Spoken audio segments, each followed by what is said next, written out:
No, I haven't. Oh.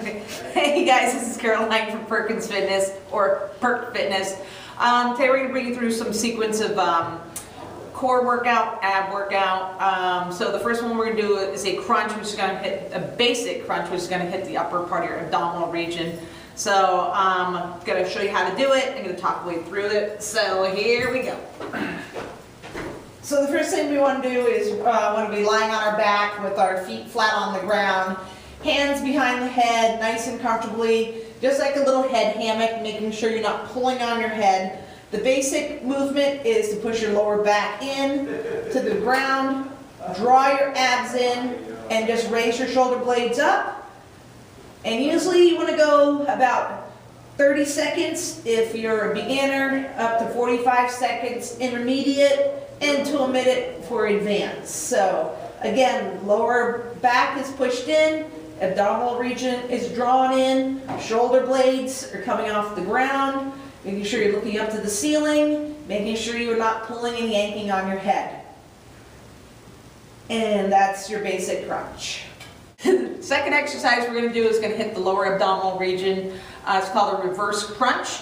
It's pretty basic. We're going to lie on our backs. Again, we're going to take that head hammock position. Our feet are going to be flat on the floor, and all we're going to do is just pull up our knees to the chest area, just raising the high knee up off the ground. And just we're going to gently touch our toes down, controlling our legs. Make sure you're drawing in the abs. Make sure you're breathing. Make sure your abs are pulled in. Again, just lightly on a head hammock, you're not yanking on the head.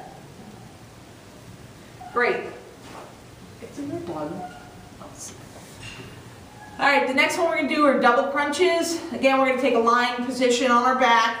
This time we're going to use lower and upper part of our abdominal region. We're going to just make ourselves into a little ball, almost kind of doing a little reverse crunch and also crunch put together. Again, this is a double crunch.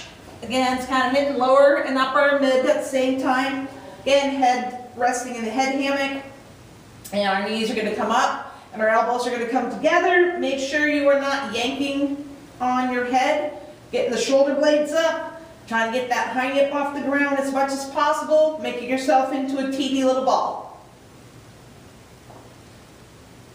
Again, you do beginner, you can go about 30 seconds.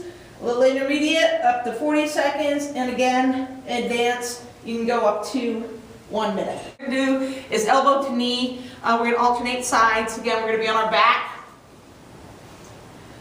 We're going to have our hands behind our head lightly, just the fingertips. We're going to bring our elbow up to our knee, and we're going to raise up the knee to meet the elbow.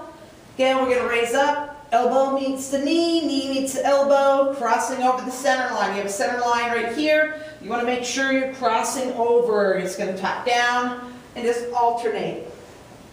Again, I'm not yanking on my head. Kind of rotating on the shoulder blade, elbow stays down on the floor.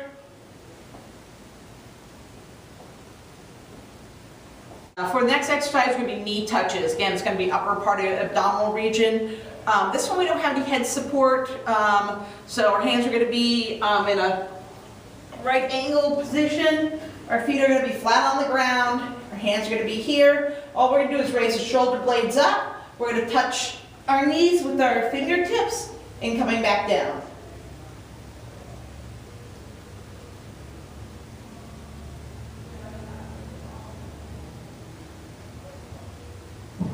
Pretty basic movement. Again, upper abdominal region. Next one are jackknives. There's a couple versions we can do this in. I'm going to show you them. It's going to be kind of a beginner's and then to a modified for a modified position and to an advanced. So jackknives, our hands are going to be behind the head. Again, it's going to be in a just a head hammock, just lightly supporting the head, gently holding it. We're going to bring both feet together and we're going to drop one foot down to the knee and we're going to touch both heels. We're going to come back together again. We're going to drop the other foot down to the knee and drop.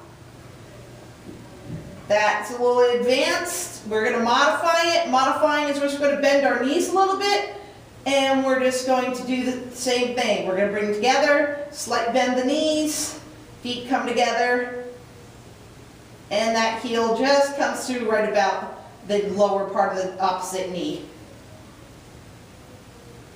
Again, advanced, and just slightly bent, modified. The more you bend, the easier it will be.